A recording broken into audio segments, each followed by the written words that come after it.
Natalie Holcher baru-baru ini membantah keras tuduhan menikahi komedian Sule hanya demi incar harta. Seperti diketahui, sejak dekat hingga menikah dengan Sule, Natalie Holcher memang kerap mendapat cibiran. Bahkan, Natalie Holcher pun sampai sering dituduh nikahi Sule demi incar harta. Tudingan itu sendiri muncul lantaran Natalie dan Sule terpaut usia yang cukup jauh yakni 16 tahun. Tak hanya itu, sebelum menikah, Sule juga berstatus sebagai duda 4 anak.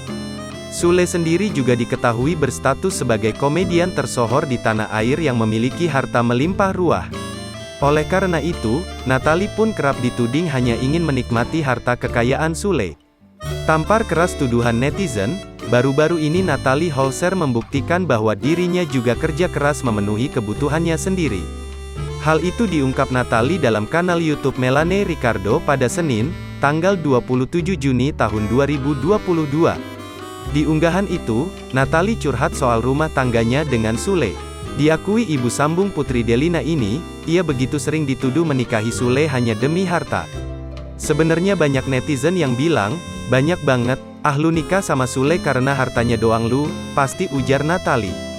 Padahal, Natalie mengaku dirinya juga banting tulang mencari uang sendiri. Mulai dari syuting, endorse hingga membuat konten YouTube. Bukan tanpa sebab, Natalie melakukan hal itu lantaran enggan terlalu banyak meminta uang pada Sule.